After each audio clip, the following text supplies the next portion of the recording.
Ya, hari ini kita menggunakan materi di netakad.com. Setelah minggu lalu kita bahas chapter 4. Chapter 4 itu ya Advanced Data Analytics and Machine Learning. Yang kemarin saya pakai ini ya, saya PowerPoint kan materi seperti ini. Jadi intinya machine learning itu ada dua jenis, ada yang supervised, gitu. Ada yang supervised.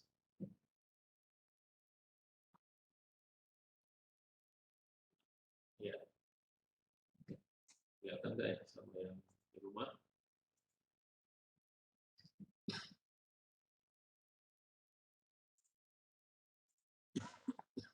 Jadi, kelihatan ya di rumah? Lu?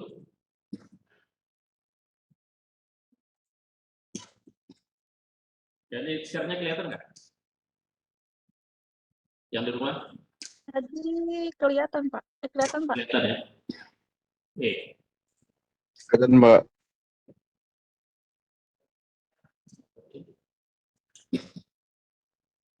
Fokus, semakin fokus ya.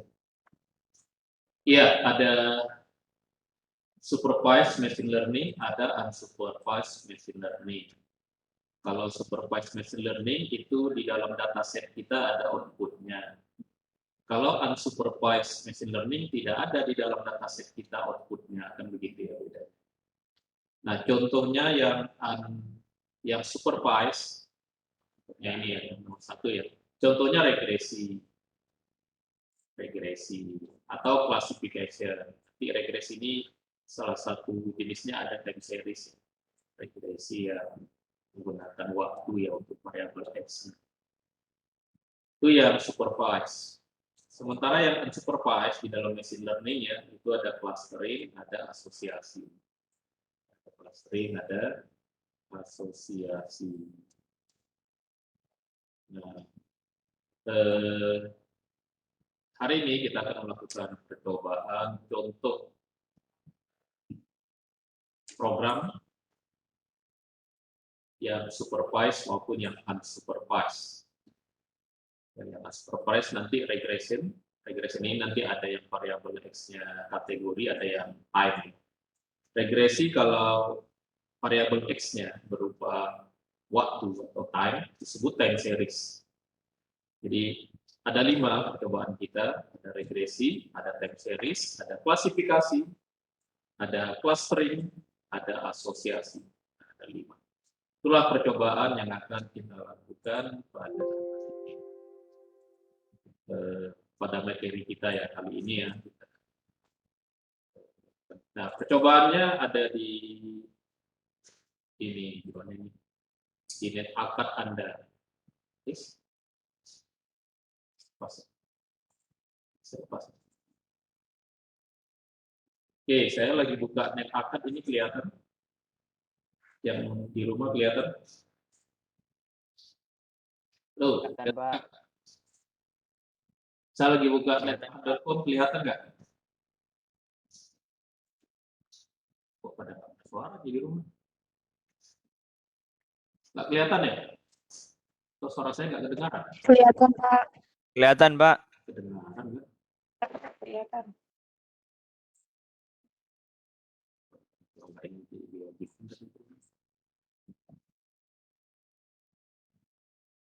Ya, kita ada chapter 1, chapter 2, chapter 3, data analis ya, chapter 4 ini machine learning. Nah, ini di antara chapter 4 chapter 5-nya ada lab machine learning ya. Nah, ini labnya nanti Anda bisa lihat ya. Coba ini saya view supaya tampilannya sama dengan Anda ya sebagai student ya. Nah, seperti ini nanti. Nah, ini labnya. Di lab ini sebenarnya adalah lab dari chapter 4 ya, dari machine learning. Dari machine learning nanti silakan Anda klik ini filenya. File untuk percobaan machine learning, hanya Anda klik. Nah, jadi ada 5. Ada percobaan regresi, ada time series, ini yang 4B, ini FL machine learning. Ini ada machine learning yang algoritma klasifikasi, Ini ada yang clustering. Clusteringnya ini yang kita cobakan pakai K-mean, yang paling banyak dipakai ya. Kemudian yang asosiasi nanti itu a priori, nama algoritmanya a priori. Jadi ada 5 yang Anda harus cobakan. Nah, kelima-limanya ini butuh dataset. Nah, ini kalau dari yang 5 ini, tadi kan kemarin juga udah dibahas ya. Regresi linear ini supervised. Ya, regresi linear ini supervised. Nanti dia menggunakan datasetnya ini ya, Ireland Passengers. Ini jumlah penumpang. Nah, jumlah penumpang itu nanti jadi output atau jadi labelnya, makanya disebut supervised. Gitu. Kemudian time series. Nah, time series ini juga dia supervised karena ada outputnya ya. Time series ini nanti datasetnya yang mana ya? Ini yang mungkin ya full consumption ya. Ya nanti kita lihat lagi atau yang airline. Jadi time series ini ciri khasnya variabel inputnya itu waktu per bulan atau per apa nanti ya, tergantung ya, boleh. Yang penting variabel x-nya itu yang menentukan outputnya itu nanti waktu. Misalkan data curah hujan setiap hari gitu. Atau data bursa ini ya, kurs rupiah gitu per hari, mungkin per jam boleh. Itu nanti analisanya pakai time series. Nah, termasuk yang supervised. Kenapa supervised? Karena ada labelnya ya, ada targetnya. Selain nanti target ya. Secara umum namanya outputnya, karena ada outputnya. Klasifikasi ini juga jenis yang supervised tadi kan. Nah, nanti kita klasifikasi datasetnya pakai ini ya, data bunga iris. Jadi ada jenis bunga namanya iris. Jenis bunga iris ini nanti ada beberapa jenis lagi. Nah, itu kategori bunganya itu nanti jadi output. Nah, kalau klasifikasi tujuannya membangun model untuk bisa memprediksi klasifikasi. Time series juga tujuannya membangun model untuk bisa memprediksi pada waktu ke depannya. Regresi linear juga membangun model untuk menjadi sebuah rumus matematik memprediksi dari hubungan dua atau beberapa variabel antara variabel x dengan variabel y. Nah, ini semua jenis yang supervised. Nah, ini ada 2 kita yang unsupervised ada 2. Ada K-means, ada association rule ya. Nah, clustering ya, clustering ini kita pakai K-mean, yang association rule ini nanti pakai a priori. Oke, itulah percobaan yang harus Anda lakukan. Nanti Anda lakukan percobaannya. Setelah Anda jalankan dengan tugasnya Anda kerjakan, Anda upload ke sini. Uploadnya ke NetAcad juga. Ini ya, di NetAcad Anda upload. Ini kalau Anda klik, nah ini ada add submission. Nah, ini Anda bisa upload dari sini. Nah, sini, file. Atau boleh buat folder dulu ya, tapi ini intinya Anda bisa upload, nanti upload ke sini. Ini satu-satu ya. Ya, itulah materi kita pada hari ini, masih pakai NetAcad. Minggu depan kita materinya nanti langsung 2. Nah, dari yang 5 ini umum ya.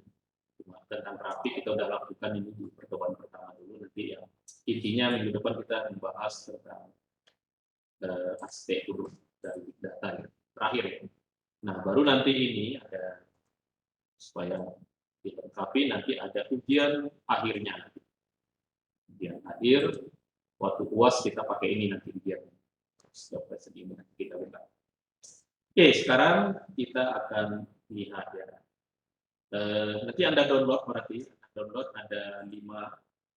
Nah, ini ya. Ini sini ada 5. 4A, 4B, 4C, 4D, 4E. Regresi linear, time series, klasifikasi, K-means. Gitu. Ini saya masih share nih, lihat ada? Ada buka web ya? Kelihatan ya? Yang di rumah pada diam-diam. Kelihatan, Pak. Ternyata tidur itu Pak. Dan enak di rumah kan sambil tidur kan. Oke ya, kita mulai ya. Gini ya, ini mungkin kita kan baru 2 kali ya yang pakai Jupyter ya. Nah, saya ulang lah. Jadi kalau pakai Python dan kita editornya pakai Jupyter. Dimulai dari sini, diketik apa? Anaconda. Nanti pilih yang Anaconda prompt-nya. Nah, ini Anaconda prompt. Pilih, diklik Anaconda prompt. Ini besar atau enggak? Nah, dari sini apa? Ini apa? Kalau udah muncul prompt-nya ngapain ya? Ayo. Kalau udah muncul ini kita ngapain? Kamu jawab. Si Apida mic-nya nggak ada, berarti dia pakai handphone. Tahu. Ada yang mic-nya nggak aktif ya? Siapa yang tahu? Dari sini kita ngapain? Yang tahu? Yang hadir ada yang tahu? Ya, dari prom ini kita pilih direktori kerja kita pakai CD kan. Kebetulan direktori saya letaknya adalah di, nanti tergantung Anda ya, saya di C sama foldernya proyek Python pakai CD gitu. Nah, enter. Ini tandanya kita udah masuk ke folder ini. Baru jalankan Jupyter untuk kita mengetik program Python. Kita kan namanya Jupyter. Jupyter itu kita ketik di sini, manggilnya Jupyter notebook. Enter. Kita tunggu. Tergantung spesifikasi komputer kita. Kalau komputer saya ini bisa 1 menit baru muncul. Tunggu dulu. Sebenarnya Anda bisa coba juga pakai apa? Enggak dari komputer, dari internet pakai apa? Bisa nanti Anda coba pakai Google Colab. Kalau itu Anda nggak perlu install. Nah, ini dia seperti ini. Ya, ini kebetulan saya letaknya di sini ya. Nanti Anda tergantung di mana letaknya. Ini saya ingat letaknya di sini, di perkuliahan, di big data. Nah, ini 4A, 4B, 4C, 4D. Kemudian datasetnya ini udah ada. Datasetnya ini ya full completion, ada customer, ada airline tadi. Nah, yang punya ini saya punya yang lain ya, yang kita percobaan yang lalu ya. Nanti itu datasetnya bisa Anda download dari mana tadi, yang dari NetApp tadi. Ini contohnya yang 4A ini, diklik, saya klik. Ini apa ya? Regresi ya pertama. Nah, ini aja lah mau buka ini.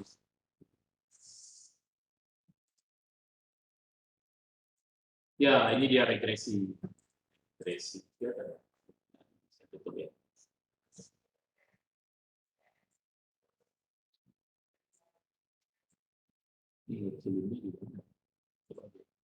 Nah, ini regresi ya, regresi linear.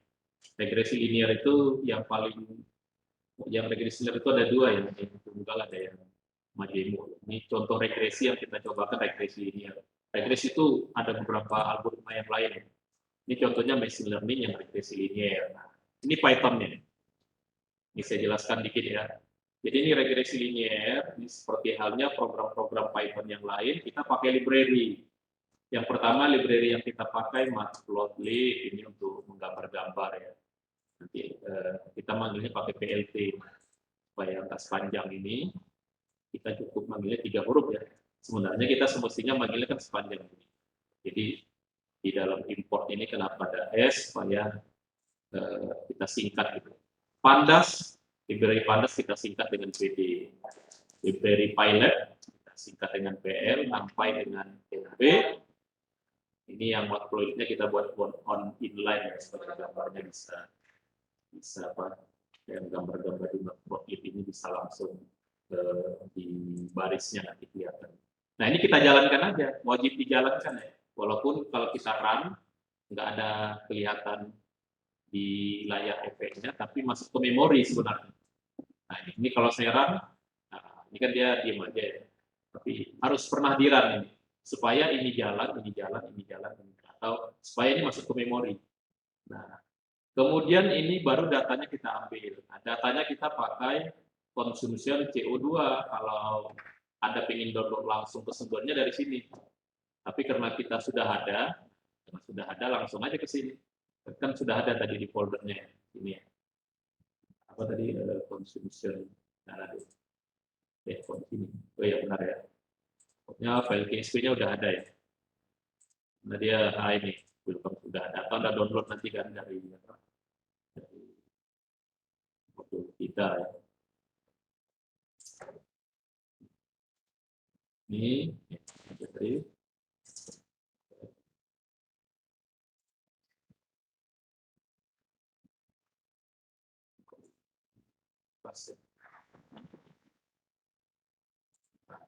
ini dijalankan aja ya, run ya.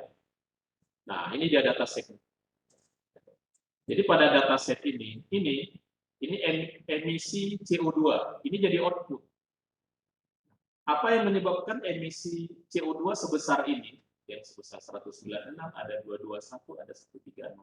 Berdasarkan dataset ini, yang membuat dia sebesar ini adalah ini yang lain. Nah, yang lain itu namanya X. Yang emisi CO2 emission ya, ini kalau kita emisi CO2 lah. Ini outputnya atau labelnya. Nah, berarti kan dataset ini ada label. Karena ada labelnya, maka disebutlah dia supervised machine learning. Gitu. Variable X-nya ini. Karena variable X-nya banyak, disebut dia nanti regresi linear jamak atau berganda ya, multiple. Tapi kalau satu aja kita ambil, satu variabel aja disebut nanti regresi linear tunggal. Itulah perbedaannya nanti. Nah, ini kita lihat dulu secara statistik. Nah, di Python kan ada fasilitas ya. Kita bisa melihat itu dataset ini kita lihat secara statistik. Oh, rata-rata emisi 256. Paling rendah 63, paling tinggi 108 dan selanjutnya ini. Ya data statistiknya ini. Jadi Python pakai describe. Nah, ini yang kita cobakan variabelnya 3. Nah, jadi dari variabel ini bisa kita pilih kalau di Python ya dipilih. Ini outputnya emisi CO2 kita anggap dipengaruhi oleh konsumsi full consumption ini atau konsumsi minyak, silinder di kendaraan ya, dan ukuran mesin. Menurut ini ya data yang mau dicoba gitu ya.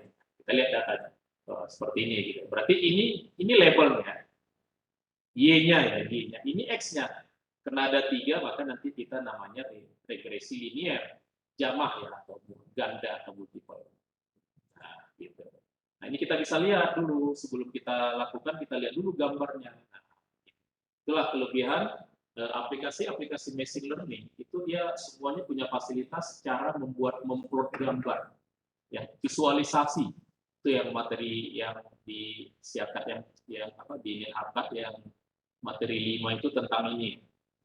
Jadi kita bisa lihat dulu, oh ini pengaruh dia terhadap CO2 seperti ini. Oh ini semakin besar silinder ini semakin turun.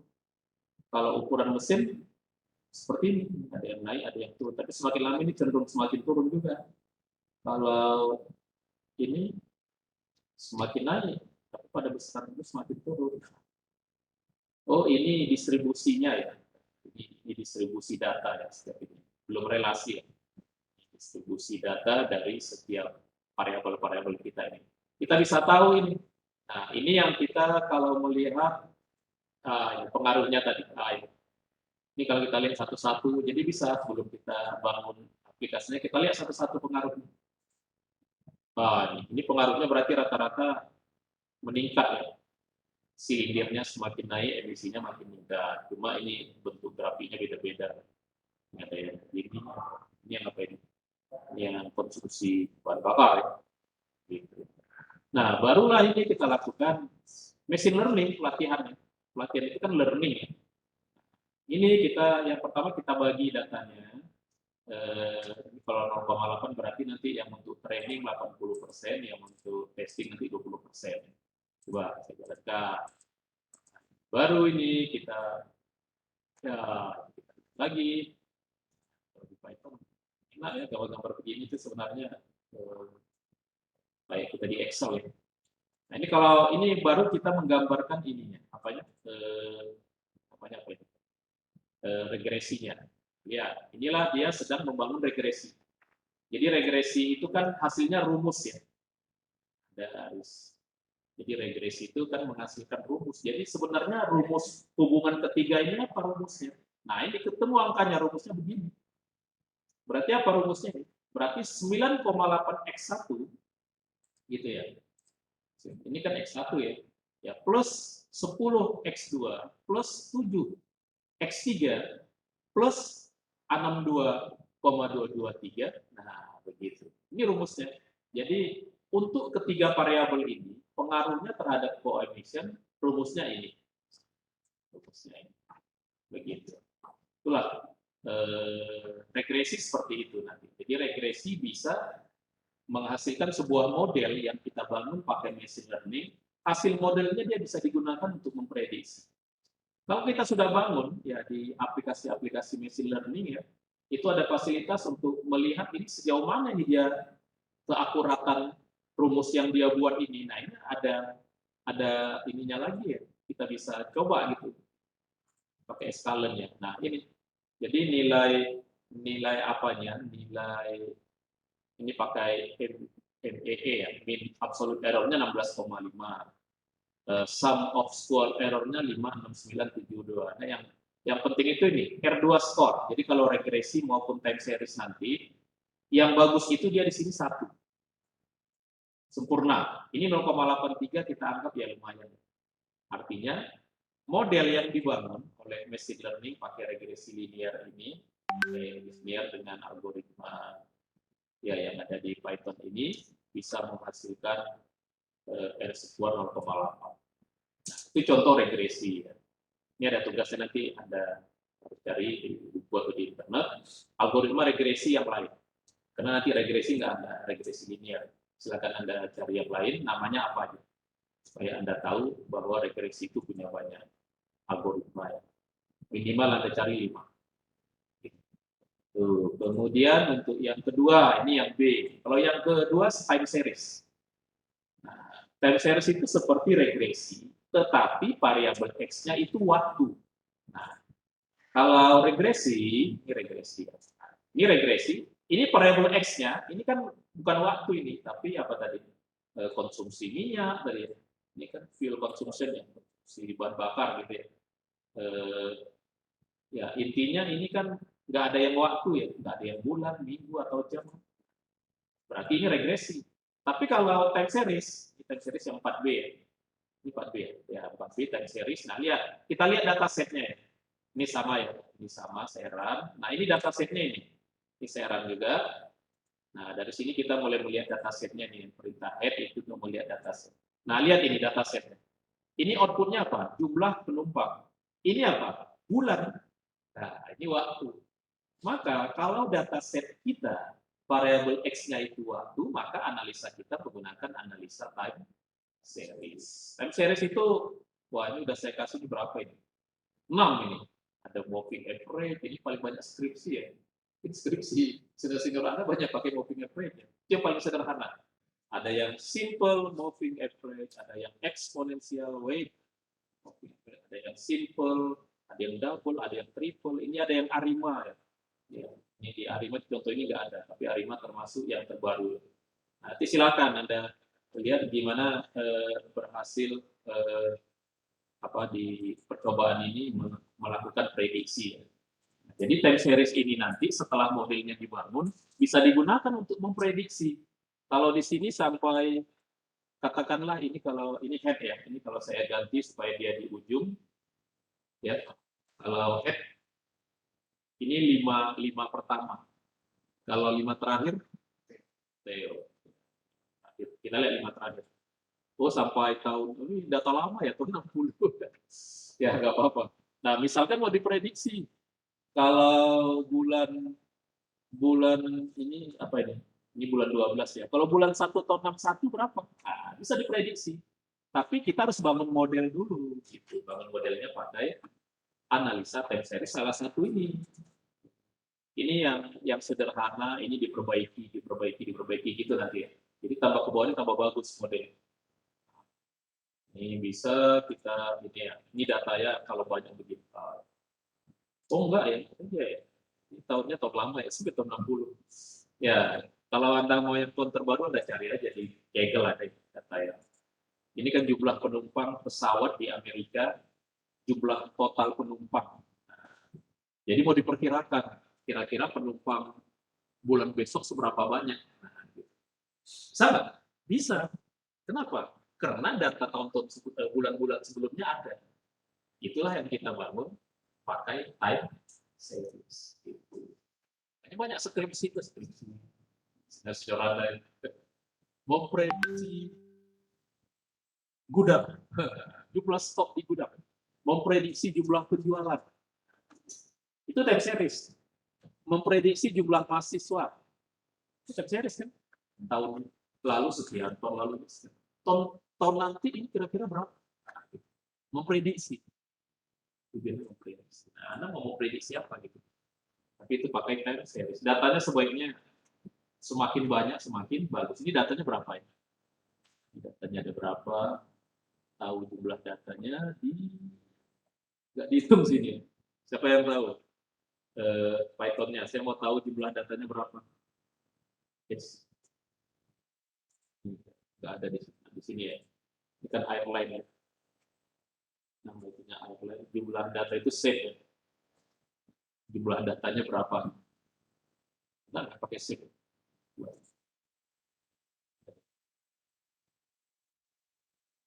Set.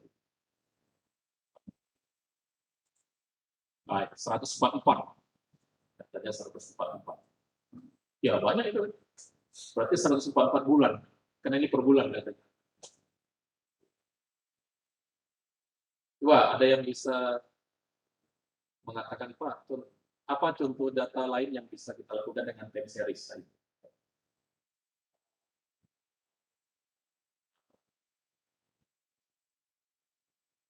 Berat badan bisa Pak?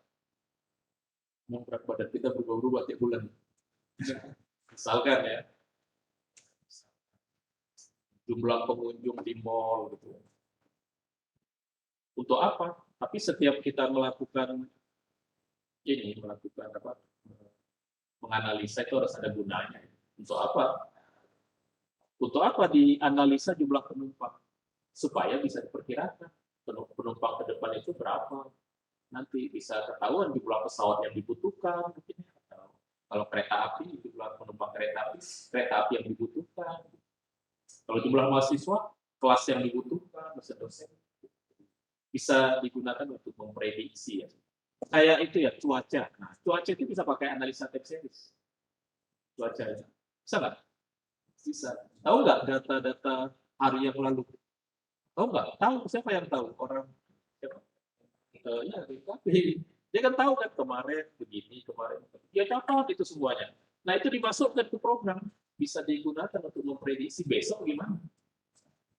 Tapi kalau BMKB dia tidak hanya waktu, dia harus memperhitungkan juga ini apa namanya yang lain. Karena kan nggak bisa hanya waktu ya. Kenapa nggak bisa? Karena kan tergantung bulan juga. Setiap bulan itu. Tapi sebenarnya kalau data kita lengkap, ada 5 tahun bisa ya. Kalau datanya lengkap bisa. Karena dia pasti periode. Cuaca itu periode ya? Iya kan? Ngulang kan? Iya. Habis hujan panas, habis itu sedang, habis itu nanti begitu lagi hujan panas sedang. Nah, nanti datanya kan begini. Nah makanya time series bisa digambarkan. Ini ada yang pakai gambar nggak? Gambar. Makanya time series nanti pakai gambar ya. Nah, ini bagian dari metode ini Movic Average. Ini yang gambar. Kita lihat. Nah seperti ini dia. Ini apa tadi? Jumlah penumpang ya. Time series itu begitu. Oh, ini berarti makin lama makin. Ini visualisasi seperti ini sangat penting bagi seorang di dalam machine learning. Oke, yang ini karena ada yang lain, nanti ini Anda lakukan aja ya. Saya kasih yang agak lengkap. Nanti ini ya Anda buat aja kesimpulan. Oke, kita sudah time series. Habis itu apa lagi? Apa lagi tadi? Kan tadi urut ya, ngurut ya. Kok ini?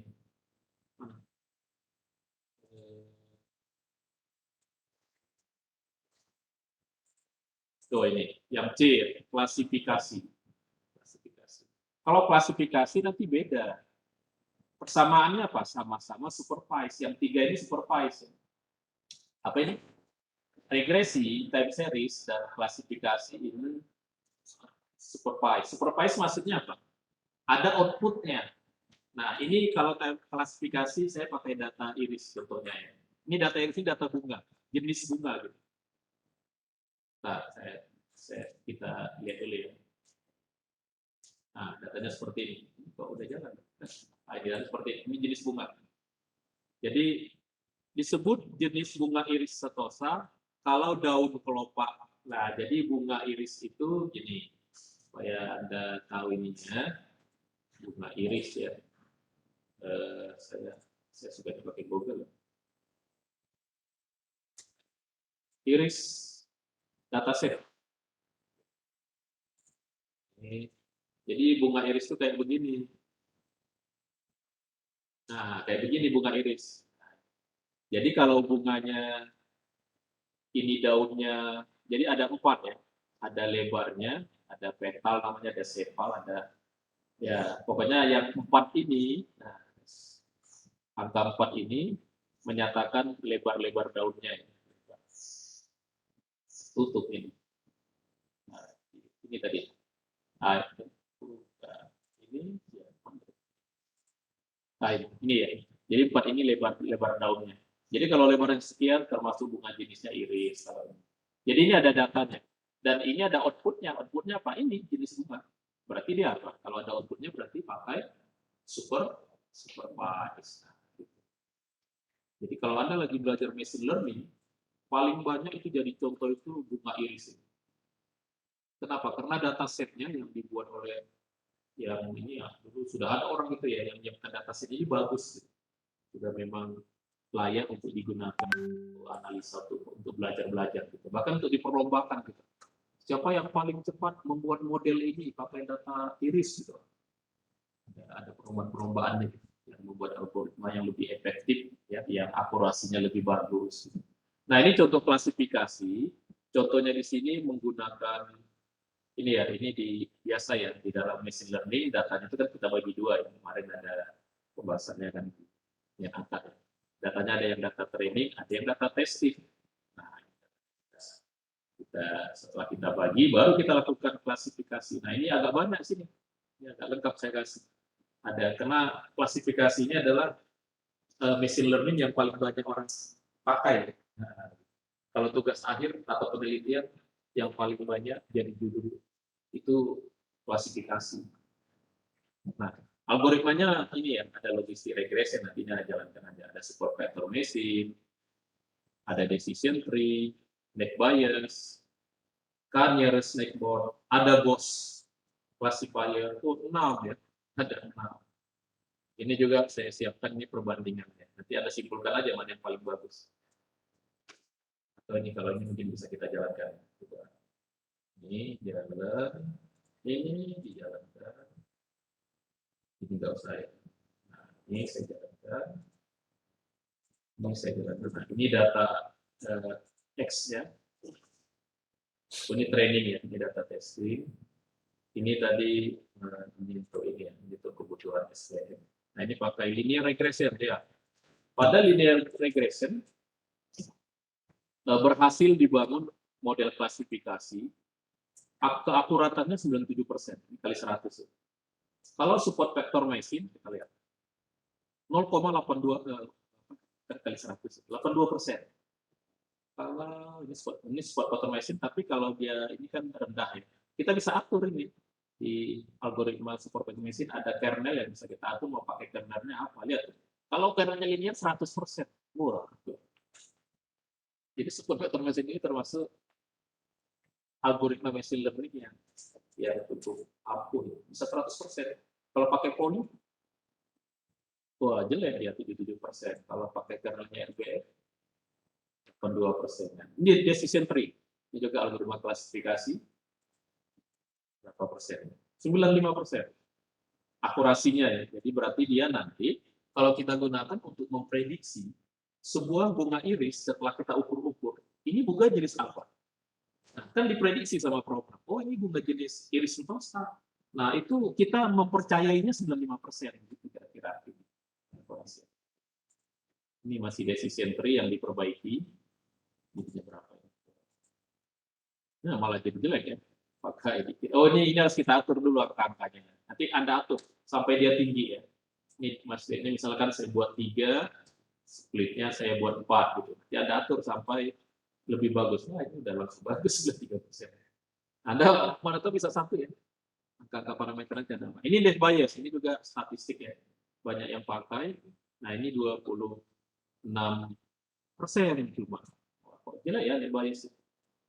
KNN, ini KNN yang paling sederhana. Wah, ini 97%. Ini ada bos yang relatif agak terbaru ya. Net bias yang ini bisa sampai 86%. Nah, ini nanti ini udah saya siapkan, ini Anda bisa bandingkan coba. Nah, ini perbandingannya programnya error nanti ada cari ya. Error yang mana? Di mana error? Oh, ini kuadrat B. Ya, nanti ada ini ya. Nggak sengaja itu tertib. Ini. Apa yang paling bagus? Ada yang lihat nggak? Paling bagus apa? Apa? Algoritma apa yang paling bagus? Ya, masa nggak bisa lihat ini? Apa? Ayo, yang di rumah, halo? Regresi sama KNN, Pak. Iya, logistik regression. Ya, regresi sama KNN. Ya, dashboard ya. Cuma ini support vector machine-nya dia semestinya nggak ngambil di program ini, dia nggak ngambil yang ini tadi ya. Support vector machine sebenarnya yang paling bagus sebenarnya. Nah, kalau ngambil yang ini kan programnya, semestinya dia ngambil ini. Karena yang support vector machine yang diambil yang ini, yang score SPM. Coba ambil yang ini. Jadi ini adalah support vector machine yang menggunakan kernel ini. Coba saja kan. Kita buat 2 ya. Ini support vector machine yang pakai. Nah, ini support vector machine dengan kernelnya pakai kernel linear. Nah, ini kalau dijalankan, nah lihat 100% dia paling bagus. Betul-betul kelebihannya dia ada kernelnya. Jadi kita bisa atur sesuai sama kasusnya. Ini kenapa net bias jelek ya? Karena net bias nanti ada. Jadi begini, metode-metode algoritma klasifikasi ini kan ada banyak. Itu nanti memang tergantung data kita.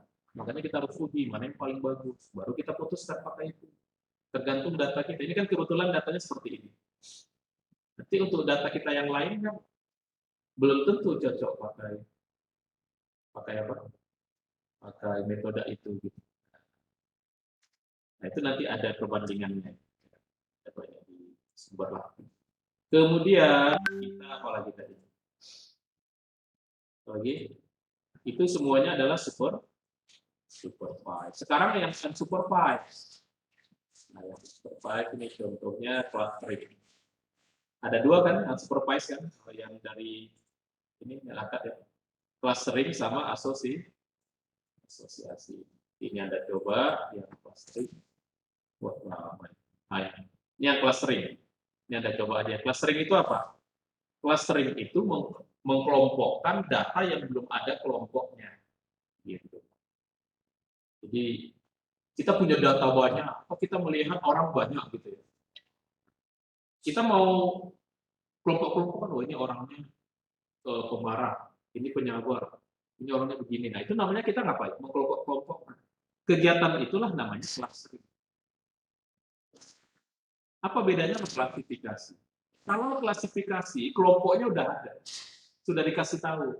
Makanya yang kelompok itu disebut label atau supervise.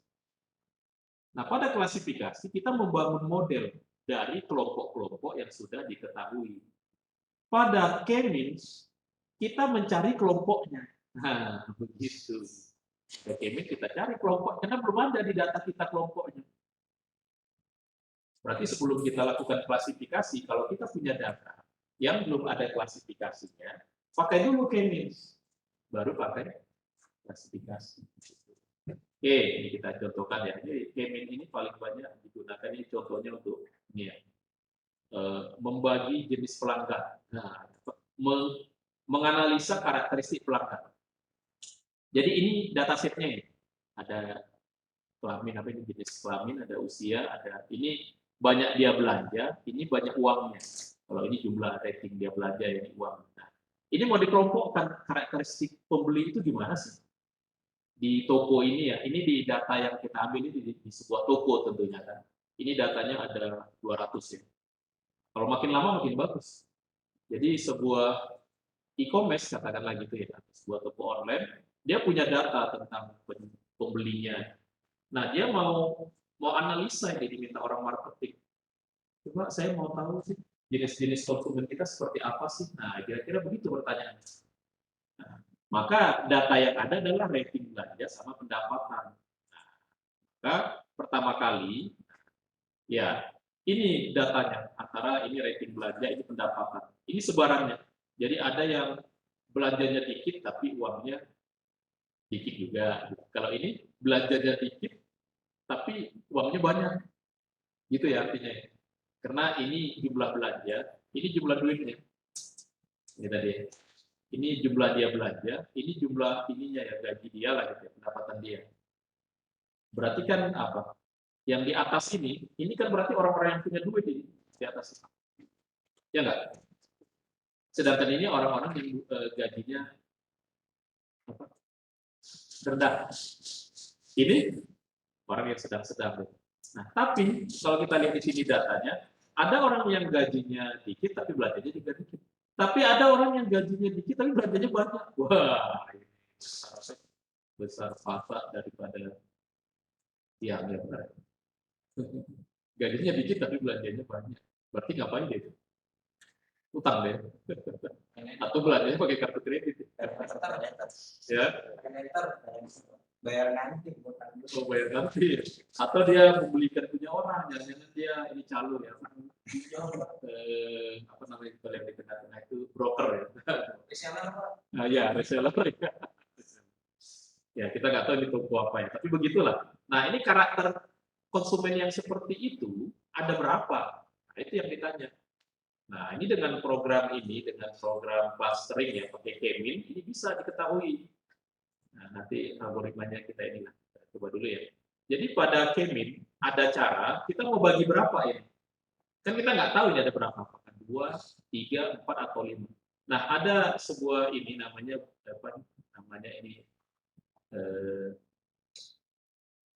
ya elbow method ya. Nah, ini elbow method ini bisa jadi grafik. Nah, yang bisa memberikan kita tuntunan sebaiknya kita bagi berapa. Jadi kita melihatnya dari yang patah ini. Patah ini sebaiknya kita katanya membagi di sini. Berarti berapa di ke bawah 3. Atau ini kan patah juga ya. Dan ini kan lurus. Patahnya di sini. Atau 5. Nah, bisa 3, bisa 5 katanya. Yang bagus menurut dia ketimbang kita coba-coba. Nah, maka di sini kita coba ini yang 5 ini. Nanti kalau Anda mau 2, ini ada ganti aja nih. Ini contohnya 5 ya. Ini kalau 5 dengan gambar seperti ini, nanti gimana dia bagi? Nah, di Python saya atur warnanya ya. Saya mau bagi 5. Cluster pertama nanti jadi warna biru, ini jadi warna merah, magenta. Lihat hasilnya. Ini pakai Kemin. Kemin hasilnya langsung dalam bentuk grafis seperti ini. Jadi menurut dia ada 5. Yang 5 itu mana? Ini cluster 1, ini cluster 2, cluster 3, ini 4 mana? Nah, ini 4 ini. Cluster 1 itu apa? Cluster 1 orang yang pendapatannya dikit tapi belanjanya banyak. Ya kan? Cluster 2 apa? Yang merah. Orang yang uangnya banyak tapi belanjanya dikit. Wah, ini harus kita kasih bonus ini gitu. Gimana uangnya ke kita kan gitu. Orang marketing kan mikir gitu ya. Jadi dia, oh ini dia kumpulin ini orang-orang, mungkin dia punya alamatnya, punya nomor handphonenya enggak, dia hubungi gitu. Wah ini potensi. Ini, wah ini duitnya banyak, belanja di toko kita juga banyak. Wah ini harus kita pertahankan. Kita kasih bonus, kita kasih apa? Ya macam-macam lah yang membuat kita tetap belanja di tempat kita kan gitu ya. Nah, jangan orang yang kayak begini dikasih. Lah orang dia udah belanja jadi nah, jadi orang marketing itu memang ya begitu. Pikiran dia adalah orang-orang yang potensi yang dipertahankan. pertahankan gitu. Ini kalau ini yang tengah-tengah ya. Ya pendapatannya ya sedang-sedang saja, belanjanya juga sedang-sedang saja. Kenapa nggak ini yang dinaikkan, Mas? Jadi orang-orang seperti ini dihubungi atau dikasih bonus gitu. Saya sering sekarang di e-commerce saya, sering pakai apa ya, Tokopedia atau apa gitu. Itu sering itu ada tawaran-tawaran. Kok saya ditawarin tapi saya lihat punya anak saya enggak gitu. Dia punya data untuk kita kan. Dia punya datanya. Dan penawarannya kan beda-beda. Tergantung algoritma. Nah ini dia punya algoritma machine learning. Itu makanya orang-orang jago machine learning, orang data science, itu dipakai di Tokopedia, di Shopee. Dipakai untuk apa? Untuk seperti ini. Melihat karakteristik dari pelanggan. Nah itu pakai K-mean kalau melihat melompokan. Kemudian apalagi tadi ada asosiasi. Nah ini kalau asosiasi, jadi K-mean ini, nah tadi belum saya jelaskan kali ya. K-mean itu nggak ada outputnya, nggak ada outputnya. Kan nggak ada outputnya kan, yang ada apa? Rating sama pendapatan. Outputnya nggak ada, makanya pakai clustering, unsupervised. Oke, sekarang kita yang apa tadi? Asosiasi ya ini. Ini enggak? Ini asosiasi. Nah, asosiasi ini lain lagi. Jadi asosiasi nanti ada 3 nilai ya yang penting. Ada nilai support ya. Jadi gini, asosiasi ini untuk menganalisa mana yang sering muncul bersamaan pada satu transaksi. Kalau ada 100 transaksi, mana item-item yang sering muncul bersamaan. Contohnya, kalau kita punya data orang belanja. Kan kalau orang belanja ke supermarket, atau termasuk ke minimarket juga ya. Pokoknya kalau kita belanja lagi, kan sering belanjanya nggak satu. Ya nggak? Belanjanya ada yang 2, ada yang 3, ada yang 4. Kalau dikumpulkan itu, yang belanja ada 1.000 orang. Mana barang-barang yang sering orang beli, kalau dia beli ini, pasti beli itu juga. Nah, itulah gunanya algoritma asosiasi bisa menemukan itu. Jadi algoritma asosiasi nanti akan menyebut, oh orang kalau beli susu pasti beli kentang.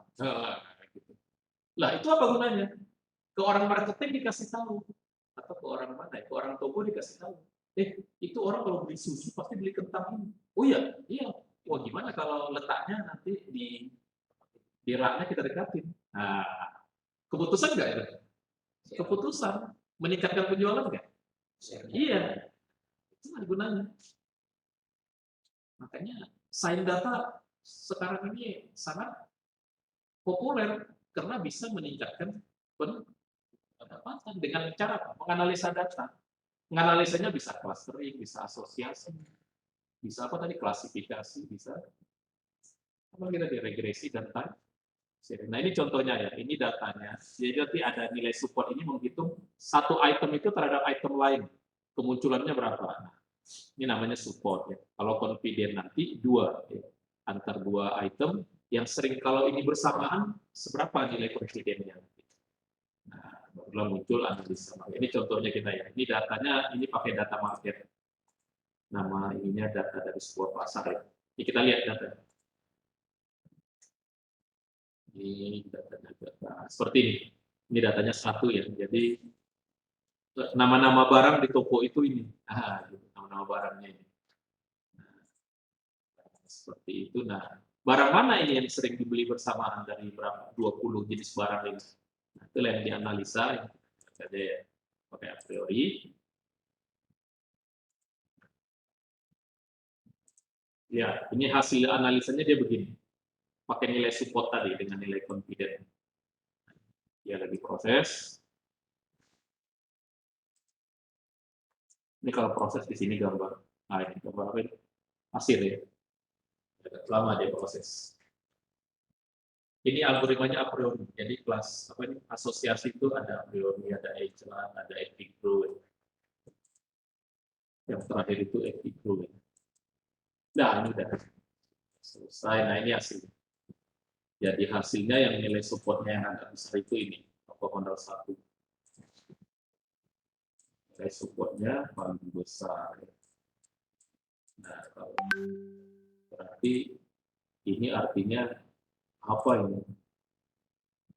pasti ya orang sering kalau dia beli ini ya apa namanya corned beef, orang akan beli ini juga dari analisanya. Jadi yang memiliki nilai support yang paling besar berarti memiliki rule yang paling kuat, yang sering muncul bersamaan.